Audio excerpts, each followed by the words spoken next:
La vidéo d'aujourd'hui, elle est reposante. Je vais simplement vous lire les leaks des développeurs.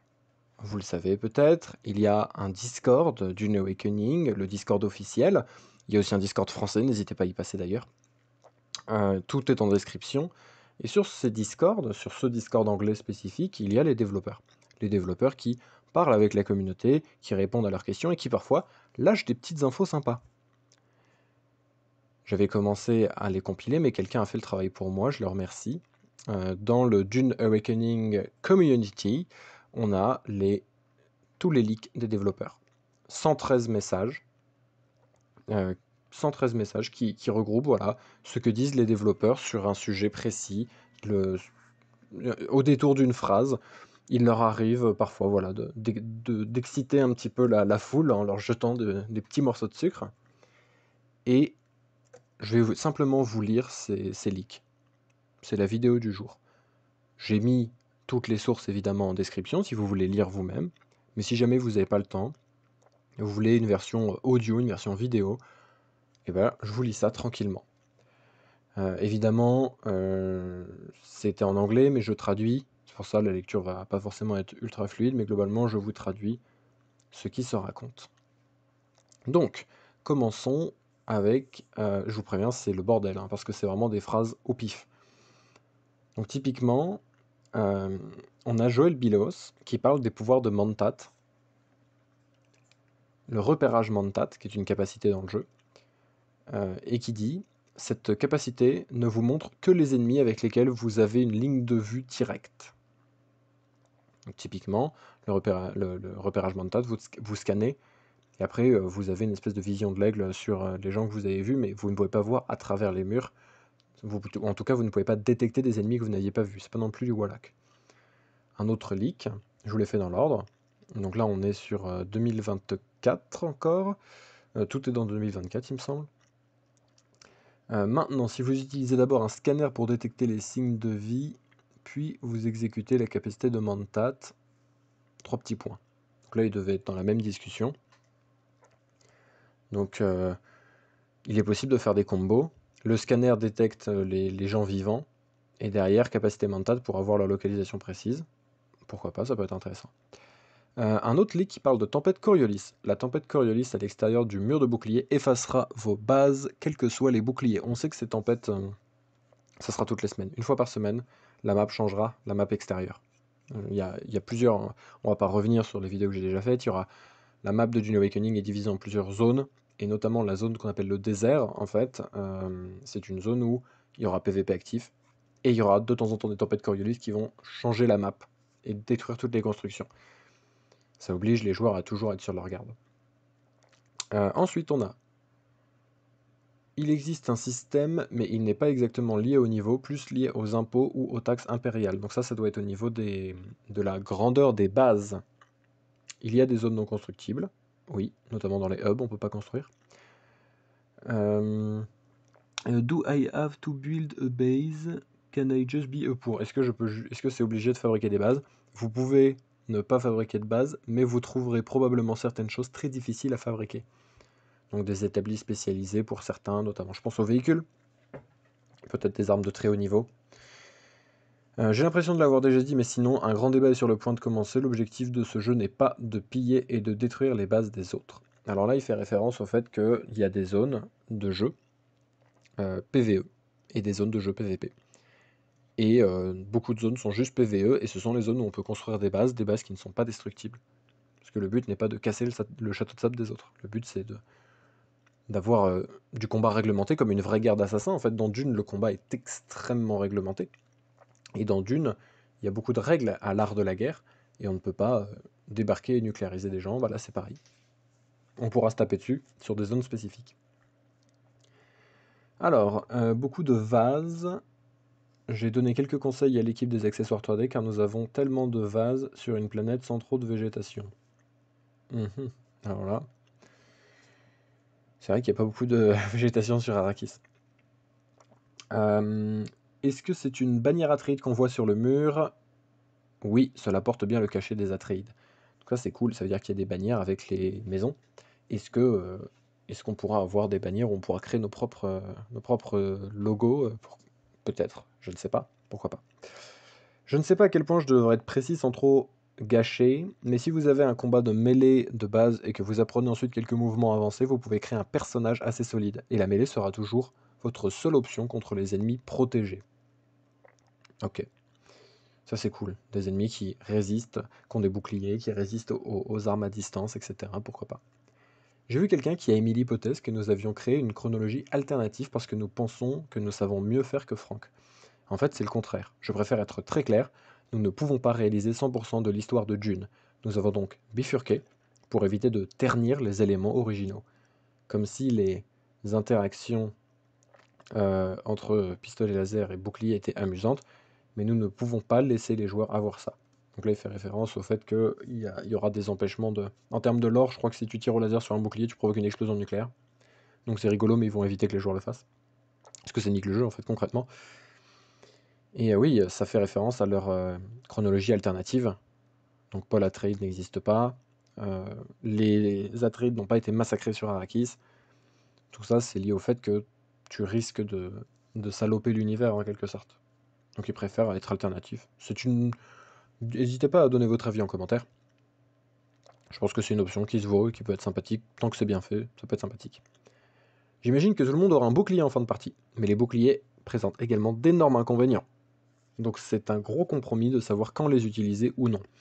Alors là, c'est aussi le fait que le bouclier rend fou les vers. C'est surtout pour ça. Le bouclier peut être utilisé pour forcer l'engagement en mêlée. Oui, c'est-à-dire que si les mecs se tirent dessus et que vous n'êtes pas bon, bah vous pouvez activer votre bouclier. Ça va peut-être appeler un verre, mais en tout cas, le mec, vous serez protégé à ce niveau-là. Et donc, ça forcera les gars à aller au corps à corps. Ça peut être très sympa. Par contre, ça veut dire que les vers arrivent. Mais ça peut être très cool en soi. D'ailleurs, je viens d'apprendre quelque chose. C'est bizarre, parce que je pense que vous pouvez choisir d'être un personnage de mêlée et combiner des éléments du jeu pour y parvenir, mais cela ne concerne pas seulement le système de mêlée en lui-même. Les capacités de Swordmaster changeront beaucoup votre façon de jouer par exemple. Donc là, il fait référence aux capacités, à l'arc de compétences. Il me semble qu'il y a 4 classes de personnages. Mentat, Swordmaster, Soldat et je sais plus la dernière. Regardez le Dune Awakening direct premier du nom. Regardez la vidéo résumée sur l'histoire de Dune.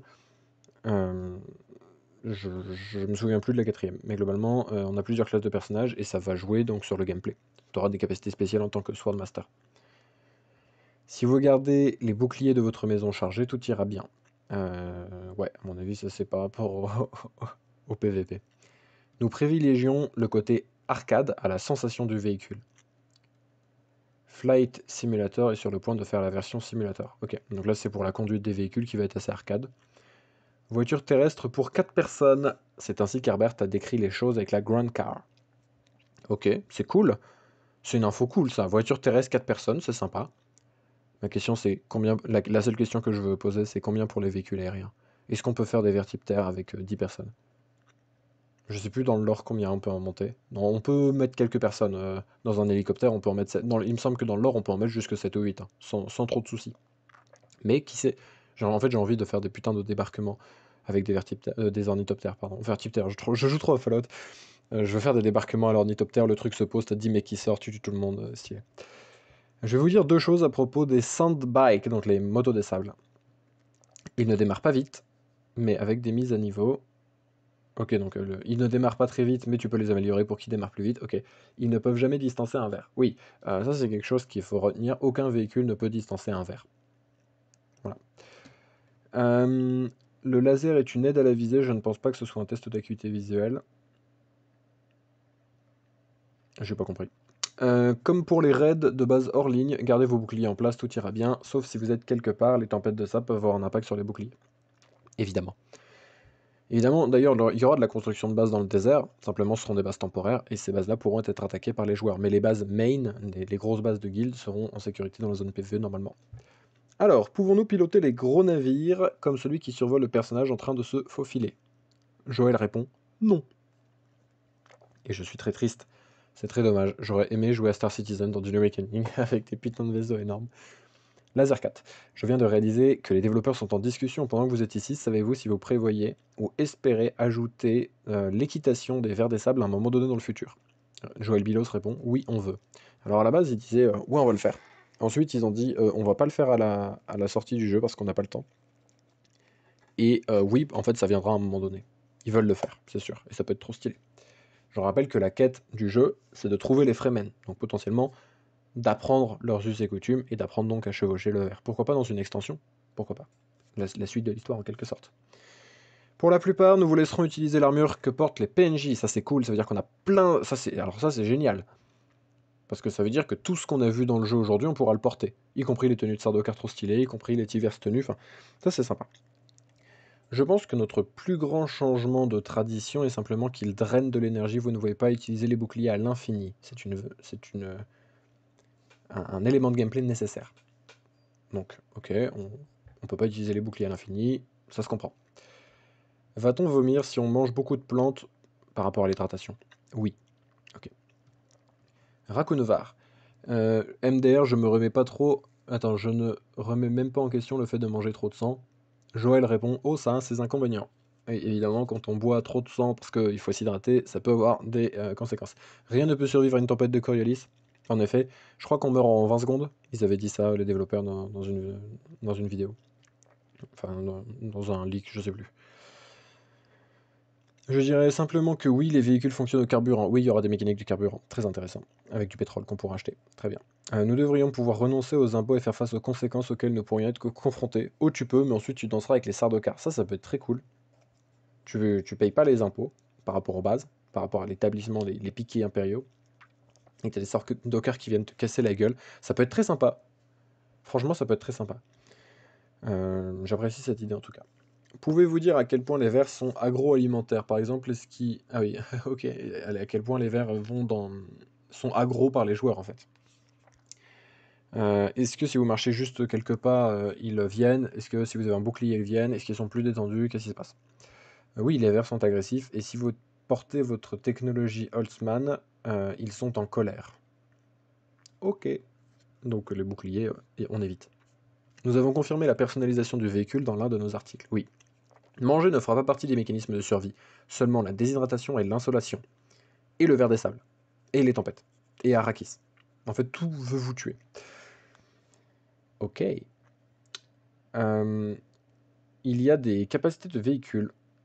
Les véhicules peuvent avoir des actions spéciales. Donc ils pointent deux choses, je ne saurais pas dire. Une surcharge moteur peut-être. Et le fait de rabasser de l'épice avec une moissonneuse. L'article de PC Gamer mentionne la fabrication à partir du stockage. Joël répond c'est vrai. Vous pouvez déplacer des boîtes de stockage sans avoir les vidéos préalables. Ok. Il existe des zones PVP en dehors du Deep Desert. Oui. Donc le désert profond, là où il y a là où les tempêtes Coriolis frappent. Vous êtes en sécurité à votre base dans une zone PVE de n'importe quelle carte. Même si vous avez un bouclier désactivé? Joël répond oui. Dans la zone PVE, l'environnement et les tempêtes de sable détruiront ces bases. Oh là, attends, qu'est-ce qu'il raconte? Donc, même si vous avez un bouclier désactivé, Joël répond donc, dans une zone PVE, oui. L'environnement et les tempêtes de sable détruiront les bases sans bouclier dans les espaces PVE. Ok. Pas les joueurs, mais a priori les boucliers, oui. Bon. Ça veut dire aussi qu'il y aura des tempêtes de sable dans les zones PVE. C'est intéressant. J'ai supposé qu'il s'agissait d'une grande épave. Je suppose que ça pourrait être aussi une installation. Oui, c'est une grosse installation. Donc il y aura effectivement des grosses installations. Tac, tac, tac. Il y a des leaks qui n'ont aucun sens que je passe vu que c'est juste des blagues et je les comprends pas vu que c'est des trucs dits sur le moment. A priori, il y aura des noms de factions, les Bondsmen, les Na Familia, les Pions, ok. Donc ça a des statuts. Na Familia signifie avoir une relation étroite avec la famille principale, mais pas toujours par le sang. Ok. Ne soyez pas méchants avec le public de DMC, ils avaient un souhait raisonnable, ce n'était tout simplement pas notre objectif. Donc là, je crois qu'il parle de Devil May Cry, ça n'a aucun rapport.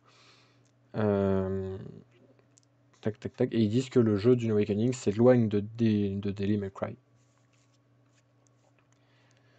Je pense que le système qui convient le mieux à Dune n'est peut-être pas celui qui est directionnel en mêlée. Donc ça, je ne sais pas. Ça veut dire, ouais, peut-être basé sur le TPS et pas que sur le combat. On n'est pas sur For Honor Simulator, quoi. Je suis allé jouer beaucoup et j'ai vu des gens qui essayaient d'apparaître. Pourquoi June attire les gens? Parce qu'ils aiment bien l'interface. Et ça a été un point de référence. Il parle de LO. Alors qu'est-ce que c'est LO? Ça doit être un jeu de combat, mais je ne sais pas lequel. Nous ne laissons même pas nos amis et notre famille entrer en alpha. Il est confirmé que le combat directionnel ne fera pas partie du jeu. Je ne sais pas ce que c'est que le combat directionnel. Ah, ça doit être le fait de... À la fois au nord de garde haute, garde basse, garde droite, garde gauche. C'est peut-être ça. Donc a priori, ça ne marche pas comme ça, le combat. Ok. Les schémas ont été implémentés de nombreuses manières dans de nombreux jeux. Ok, donc là, il parle des... Donc typiquement les schémas d'armes, les schémas d'armure, les plans de bâtiments, etc. Donc, ils ont leur propre façon de faire les choses. L'une des plus grandes choses pour lesquelles je me suis battu sur Dune Awakening était le brouillard de guerre. Et la raison est BG1. Je ne sais pas. Cette démarche de gratter le brouillard est pour moi une partie viscérale et intéressante du jeu. Il a fallu se battre très dur pour l'obtenir car Fog of War est apparemment l'une des choses les plus difficiles qui soit. Je ne sais pas de quoi il parle. Aidez-moi en commentaire, s'il vous plaît. Je ne sais absolument pas de quoi il parle. Capitaine Barbe Rouge. Bon, parlons-nous du brouillard récurrent, où vous découvrez quelque chose. Est-ce que le brouillard revient quand vous quittez la zone? Seulement au plus profond du désert, seulement après le Coriolis des tempêtes. Ok, donc après les tempêtes, il y aura une espèce de brouillard de sable qui se dissipera petit à petit dans les zones les plus profondes, etc. Ok, je comprends petit à petit. C'est sympa. Avez-vous testé un ornithoptère volant sur un joueur flottant? Qui gagnerait, le joueur ou l'hélicoptère? Il répond: ça dépend du type de suspenseur. Le baron utilise un suspenseur de négation standard, il serait donc poussé par tout ce qui a de l'élan. Ah, ça veut dire qu'il y aurait potentiellement des jetpacks et des suspenseurs qui pourraient, tu pourrais attaquer au couteau des ornithoptères. Pourquoi pas? Ça peut être marrant. Par contre, les suspenseurs, t'es pas à l'abri du poison, du feu, des grenades, de la mêlée et des véhicules. Coup dur. Du coup, ils ont annoncé le poison, du coup, fatalement. Je vois. Une chose que je peux dire, nous n'en serons pas de date de sortie. Il dit ça le 5 avril. Puisqu'honnêtement, nous ne l'avons pas en interne. Ok, donc le 5 avril, il ne savait pas quand est-ce que le jeu sortit. Quand est-ce que le jeu sortirait, pardon. Pour l'instant, le jeu croisé n'est pas implémenté. Dans notre niveau de progression, dans l'état de développement du jeu, beaucoup de choses sont en œuvre, un sujet que nous n'avons pas encore décidé. Nous savons que les gens posent des questions à ce sujet, c'est aussi clair que possible pour le moment. C'est dommage qu'il n'y ait pas de jeu croisé pour le moment, c'est-à-dire de cross-play en fait. Le fait qu'un joueur PS4 puisse jouer avec un joueur PC, c'est dommage. On ne sait pas. Pour l'instant, ils ne l'ont pas implémenté. Est-ce que ça arrivera plus tard? Est-ce que... On ne sait pas. Qui a dit que vous, les sales gens, vous recevriez un couteau Chris? Vous n'êtes pas des Fremen. Ça peut être intéressant sur le fait qu'on cherche les Fremen. Toute l'intrigue du jeu est sur le fait de chercher les Fremen. Peut-être qu'on va devenir des Fremen. Peut-être qu'il y aura une extension, la Path of the Fremen. L'extension, potentiellement, après la sortie du jeu, une extension qui ferait la suite de l'histoire où on recevrait un couteau Chris, on apprendrait à chevaucher le ver, on apprendrait la marche des sables. Enfin, on peut voir des choses intéressantes. N'oubliez pas que vous étiez prisonnier au début du jeu. Oui, les vaisseaux vont continuer de nous traquer. Les Fremen sont assez rares en tant que PNJ parlant dans le jeu. Voilà. Potentiellement, pas beaucoup de PNJ parlant. Beaucoup d'ennemis, je pense, beaucoup de sectes Fremen chelous qui voudront nous tuer. Donc voilà. Alors il parle des bêtas fermées, il parle des bêtas fermées encore. Tac tac tac. Il donne les Dune Awakening. C'est des gros messages. Précision. Les arnaques. J'ai cherché moi-même, je l'avoue. Je cherchais des gens qui revendaient des clés bêta. Et j'ai pas trouvé. Enfin, si, j'ai trouvé, mais je me suis renseigné. En fait, c'est des arnaques. Et le développeur l'explique très bien. C'est une arnaque. Ils vendent des clés sur des plateformes que nous n'avons même pas envoyées. Aussi, un conseil, ne les achetez pas. Les versions bêta sont exécutées à l'aide de notre back-end. C'est du développement. Qui supervise qui joue en fonction du NDA. Si le back-end détecte une anomalie, il bannit immédiatement le compte. J'ai vu certains développeurs recevoir un ban instantané parce qu'ils n'avaient pas correctement configuré le back-end. Ok, donc il y a des développeurs de Dune Awakening qui ont mal fait le back-end, qui ont mal réglé le bot, et ils se sont eux-mêmes fait ban. C'est instantanément. Donc voilà, si vous voyez des clés, des mecs qui vendent, je sais, moi-même j'ai cherché, je vous le dis parce que j'ai tellement envie de ce jeu que j'ai cherché, j'ai trouvé des trucs. Tu pouvais acheter pour quelques dizaines, centaines d'euros, une clé bêta de Dune Awakening. Mais en fait, non seulement ça ne va pas marcher, enfin non seulement c'est des arnaques, mais même si c'était pas une arnaque, en fait, tu vas te faire ban automatiquement, quoi. Donc la seule solution, c'est de patienter. Je sais, c'est très triste. Alors, gardez à l'esprit qu'à chaque version de bêta, plus de gens sont invités. La première bêta fermée, c'était très petit. La deuxième bêta fermée, c'était 4 fois le nombre de gens. Donc, ok. Je vais pas dire chaque semaine, vu que j'en ai aucune idée, mais régulièrement, ils augmentent le nombre de gens qui sont en bêta pour voir si les serveurs tiennent, etc. Nous n'allons pas annoncer quand la version bêta commencera, se terminera ou sera sur le point d'avoir lieu. Ceux qui reçoivent une invitation bêta dans leur mail le sauront et nous les encourageons à ne pas partager cette information aux autres personnes qui n'ont pas reçu leurs invitations. Pour la version bêta, nous n'examinons pas les rapports de bugs, nous recherchons des commentaires sur les fonctionnalités et sur les choix de conception. Tu es là pour accompagner le développeur, tu n'es pas là pour débugger. C'est un truc qui m'encourage, à penser que ils essaient de faire bien le travail, quoi. Ils essayent d'être à l'écoute des feedbacks de la communauté. Ils ont refondu entièrement le système de mêlée. Euh, je pense que le jeu, pour avoir discuté avec des gens qui ont un petit peu, je vais pas dire brisé la NDA, mais des gens qui ont parlé, sans trop en dire, ils ont été très pro. Simplement, ils ont dit, là, le jeu pourrait sortir maintenant. Il serait dans un meilleur état que pas mal de AAA aujourd'hui. Et il y a encore un développement il y a plusieurs mois encore de développement. Donc je pense que, j'espère déjà, mais je pense qu'on peut leur accorder une relative confiance. Euh, donc là, il reparle des mecs qui vendent des clés bêta. Ces clés sont temporaires, accordées directement au compte qui a signé la NDA. Ils seront révoqués immédiatement après. Donc quoi qu'ils vendent, c'est pas une clé pour Dune Awakening. Je tiens à réitérer que ces bêtas ne sont pas des bêtas amusants, ils sont sous NDA, ils ne peuvent être partagés avec personne, le contenu est régulièrement effacé, il y a beaucoup de travail en cours dans le jeu, il y a même beaucoup de choses qui sont désactivées. C'est une version work in progress, très rudimentaire en termes de normes commerciales, mais c'est une version que notre équipe de développement souhaite que les testeurs essayent avec ses fonctionnalités incomplètes et qui demandent des commentaires directs et actifs. T'es pas là pour t'amuser, t'es pas là pour profiter du jeu en avance, t'es là pour aider les développeurs à booster en fait, tout simplement. Aussi mauvais que je sois avec les chiffres, tout ce que je peux dire, c'est que nous avons eu plus de 3 bêtas. Ça, en effet, c'est quelque chose qui a été confirmé. Il y a eu la bêta interne des développeurs, il y a eu une première bêta fermée, il y a eu une deuxième bêta fermée qui était la première de 2024, et il y a eu d'autres bêtas. Et la bêta fermée continue, en fait. Mais là, l'info date du 19 avril, mais en soi, il y en a eu... Ça, voilà, on est au 19 avril, il y en a eu beaucoup plus. En plus, maintenant, la bêta, elle est open 24/24, 7 jours sur 7. C'est un leak qui viendra plus tard. Là, on est au 75e leak, 23 minutes de vidéo. On avance, il y en a 113. Hein. Donc, courage. Vous ne ratez rien. Pour une version bêta plus amusante, nous aurons à l'avenir des bêtas ouvertes, des versions bêta ouvertes auxquelles davantage de personnes pourront accéder et participer, presque à l'approche de la date de sortie. Ok. Donc là, ce seront des bêtas de débugage plus. Des bêtas de nos serveurs doivent tenir et on va débugger. Les écolabs seront dispersés sur Arrakis dans de nombreux endroits, oui. Arrakis est une région rude, constamment frappée par les tempêtes. Il existe également des PNJ hostiles et aussi d'autres joueurs qui sont hostiles, évidemment. Vous devez payer des impôts, oui, évidemment, pour les bases donc. Oui, c'est la fin du jeu. Premièrement, vous survivez à Arrakis, et ensuite vous survivez aux choix que vous avez fait en cours de route, à savoir se taper contre les factions qu'on n'aime pas, et à savoir se taper contre les joueurs qui sont des factions qu'on n'aime pas, ou contre les joueurs tout court. La durabilité existe comme pour les véhicules. Oui, les véhicules sont tous, il y aura des dommages, etc. Et de l'usure.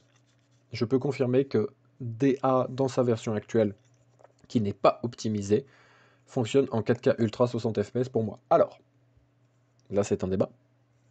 Parce qu'en fait, il avait dit, ce mec-là, qu'il avait un PC avec un i9. Enfin, son PC coûtait 3000 € quoi. Donc, j'espère bien, parce qu'un PC à 3000 balles, oui, tu fais tourner, mais c'est normal quoi. Donc là-dessus, on n'a rien. Actuellement, nous n'avons aucune information sur l'optimisation du jeu.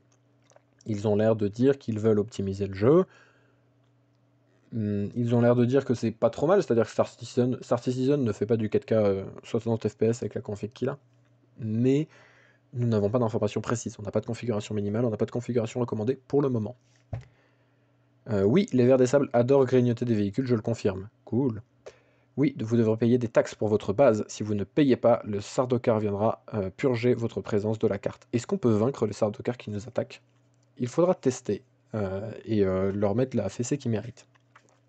Un plan représente l'ensemble du bâtiment, mais le remplissage avec des matériaux se fait pièce par pièce, donc il faut un peu de temps pour que la base soit opérationnelle. Typiquement, vous mettez un bâtiment, et après vous mettez une table, une chaise, un pot de fleurs, une fourchette, couteau, bref. Une autre raison pour laquelle raser sa base est viable si vous le souhaitez mais pas aussi efficace, le système de plan de construction. Votre base est rasée, créez-en une nouvelle en un rien de temps en utilisant vos ressources pour remplir les espaces, et c'est parti. Mais oui, détruire votre production d'épices, c'est une grosse perte. Et ça détruit, raser une base, la supprimer, détruit la production d'épices. C'est pas fou. Gardez à l'esprit que votre fief Dune Awakening nécessite de payer des impôts à l'empereur. Plus vos revendications territoriales et votre base sont importantes, plus vous devrez payer cher. Mettez à mal votre reproduction d'épices et vous êtes mort. Donc ça, voilà, c'est quelque chose qui est lié. Plus votre base sera énorme, plus vous devrez payer. Mais ça peut être très cool. Il n'y a pas de logement instancié en soi. Construisez votre propre base là où bon vous semble, dans n'importe quelle zone disponible. Les hubs importants seront évidemment bloqués, afin que les joueurs ne puissent pas y construire. Évidemment, dans le marché d'Arakin, tu vas pas mettre ta base. Et il précise qu'il n'y a pas d'instanciation. Ça, c'est très cool. Ils nous ont dit, nous ne trichons pas, il n'y aura aucune instanciation, vous glissez naturellement. En fait, c'est la technologie du maillage de serveurs. Vous glissez dans les différents serveurs. En règle générale, je n'aime pas la nuit dans les jeux, mais dans Dune Awakening, la nuit a l'air cool, et au moins dans la version actuelle, c'est pas difficile de voir la nuit. C'est pas une nuit très obscure, quoi. L'un des principaux objectifs de Dune Awakening est de combler cet écart, de créer une expérience de survie avec une fin de partie axée sur le joueur, soit capturer l'essence des meilleurs MMO.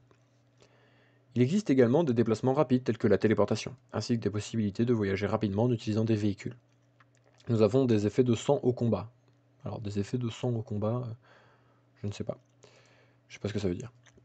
Je pense que vous voudrez probablement apporter les deux, car si les ennemis font éclater un bouclier, vous voudrez cette mêlée et vice-versa avec le tir à distance. J'ai décrit un jour comment je voyais le combat se dérouler sur cette Discord. Quant à savoir où et comment la convention est appliquée, on peut dire sans se tromper que la convention a peu de compétences dans le désert profond. Donc là, typiquement, le PVP sera totalement free, totalement sans règles dans le désert profond, et c'est bien normal. C'est vraiment la zone endgame, gros loot, grosse prise de risque, gros butin. C'est basé sur les compétences bien sûr, mais il s'agit du mouvement de repositionnement rapide en utilisant les combinaisons de capacité à distance, de mêlée, etc. Donc là, il parle du combat. Au niveau donc de qu'est-ce que tu fais, il faudra alterner. Le système de combat a l'air assez original, unique. Je me demande ce que ça va donner, je ne sais pas. Vous pouvez construire un petit garage pour vos véhicules ou un gros garage pour votre Ah oui, le toptère, donc l'ornithoptère. La traduction française c'était mécanoptère. Ok. La dernière partie que j'ai eue, 100% en mêlée avec quelques capacités bénéfiques, je n'ai jamais utilisé d'armes à portée. Ça dépend vraiment de ce que veulent les joueurs. Donc c'est possible de jouer que l'un ou que l'autre. C'est un MMO de survie en monde ouvert avec PVP. Je pense qu'il est valable de déclarer que nous ne faisons pas Rust parce que nous ne faisons pas Rust sur Arrakis. Et nous vous remercions pour cela. Visez-vous que les laboratoires écologiques soient des donjons simplistes ou que ce soit des gros donjons de MMORPG à la vieille école comme World of Warcraft. À savoir donc, prenons deux jeux totalement différents avec un léger côté MMO. Fallout 76, vous avez des écolabs, c'est-à-dire le même concept, ils l'ont dit, hein, nos écolabs sont les abris de Fallout 76. Pourquoi? Parce que ça te permet d'avoir des biomes en fait extrêmement diversifiés. Et c'est cool.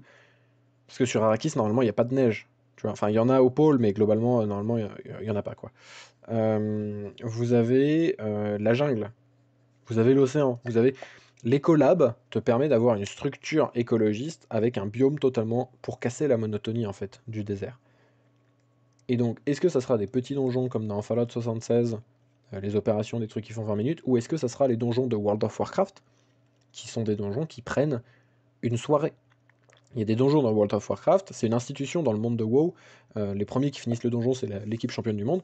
Et même un donjon, c'est plusieurs jours, plusieurs sessions de jeu, avec une équipe carrée, avec des rôles prédéfinis, une structure, une hiérarchie militaire. Chacun doit avoir préparé ses potions, ses buffs, ses machins, ses compétences et tout. Et c'est ultra carré. Alors qu'est-ce que ce sera? Ils disent, nous en avons des plus petits, nous en avons des très gros. Mais ce ne sont pas des raids, ils s'apparentent plus à des donjons, oui. Donc a priori, il y aura des petits donjons et des gros donjons, et ça serait cool quand il y a des vrais gros donjons qui prennent plusieurs heures à faire, avec une vraie organisation, qui a une vraie difficulté. Ça peut être très cool en fait. Les jeux difficiles, c'est bien. Pas tout le temps, mais ça peut être bien d'avoir des zones vraiment difficiles.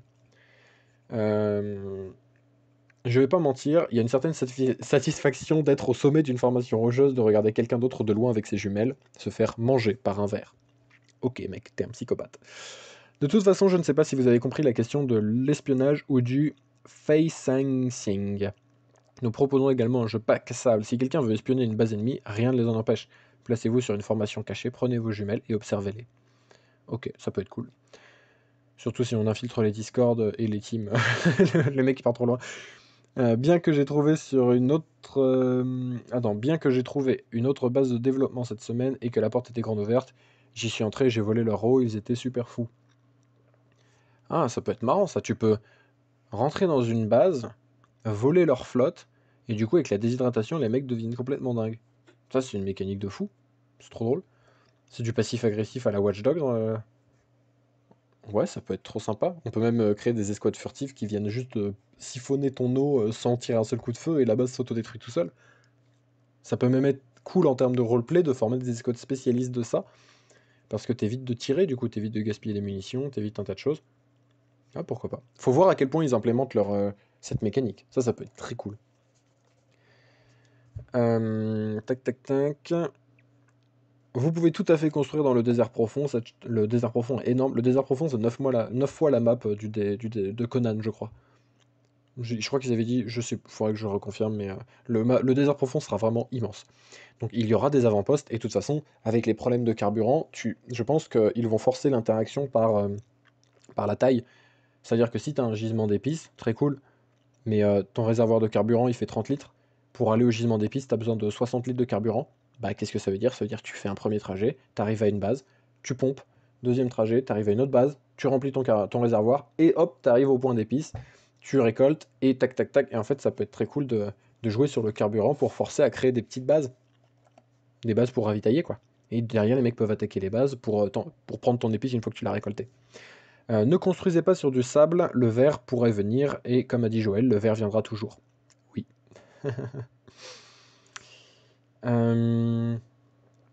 Plusieurs vers peuvent vous posséder à tout moment. Alors, ouais, la traduction est mauvaise, mais en gros, plusieurs vers peuvent venir te casser la gueule. Si tu fais trop de bruit, plusieurs vers peuvent venir. Donc ça, c'est bien, vu que ça veut dire qu'on peut pas trop les brain, parce que j'avais pensé, hey, si on arrive, on met un marteleur et on va récolter de l'épice à côté, le ver va d'abord sur le marteleur, et du coup, nous, on est tranquille pour récolter l'épice. Non, plusieurs vers vont venir. Ça, c'est cool. Il y a des petits vers. Les vers annulaires des films seront dans le désert profond. Donc tu as typiquement des temples Fremen avec des petits vers, ce que nous on appellera les truites des sables, en français. C'est un jeu de survie, la survie ne vient pas seulement du PVP, il y a les vers, l'hydratation, les PNJ, les tempêtes. Ok. Le désert profond sera régulièrement balayé par les tempêtes Coriolis, ça révélera des nouveaux points de repère, des nouvelles ressources, ça en cachera d'autres sous le sable. L'idée est d'avoir une zone avec du contenu permanent pour les joueurs qui peuvent et qui veulent se battre. C'est très cool, toutes les semaines ça changera. Et justement, on peut imaginer des préparations, quoi. Dès que la tempête est finie, t'as tout le monde qui s'élance dans le désert pour trouver en premier les meilleurs plans, les meilleurs points, les meilleurs trucs. Très cool. Pour plus d'informations sur la question ci-dessus, nous avons des schémas à exécution permanente et limitée. Oui, voilà, c'est typiquement les schémas d'armes qui seront pour certains limités. C'est-à-dire, t'as trouvé cette arme, c'est cool, t'es le seul du serveur à l'avoir. Très stylé. Certaines choses que vous devez fabriquer, vous pouvez pas le faire, il faut aller dans le marché pour acheter des plans, ou vous les échangez avec des joueurs, ça c'est très cool. À terme, vous pourrez créer une guilde qui dépendra de l'une des deux factions du jeu, Harkonnen ou Atreid, parmi lesquelles vous devrez choisir. La carte de Conan fait 64 km². Ok. Il y a des curseurs de taille et de poids, oui. C'est cool. Et je crois qu'ils avaient dit du coup, par rapport à la carte de Conan, que la carte de Dune Awakening faisait 9 fois la carte de Conan. Il me semble. Ou alors que c'était 9 serveurs en maillage. Je ne sais plus. On fera un point quart. De toute façon, il y aura des vidéos. Il y aura des vidéos à ce sujet. On arrive au dernier leak. Joël, seriez-vous capable d'apprendre toutes les compétences et capacités dans Dune, puis de mélanger, faire correspondre à ce que vous aimez? Oui, c'est le plan. Ok. Et tout dernier leak. Les personnes de moins de 18 ans ne peuvent pas participer à la bêta parce que la version bêta fermée nécessite de signer un accord NDA qui est un document légal. Vous avez tous les leaks des développeurs. J'espère que cette petite berceuse vous a plu. N'hésitez pas à participer en commentaire. C'était Eric en direct de Croissance Stellaire, avec Tamas pour vous servir. N'hésitez pas à vous abonner, ça me fait très plaisir. À très vite.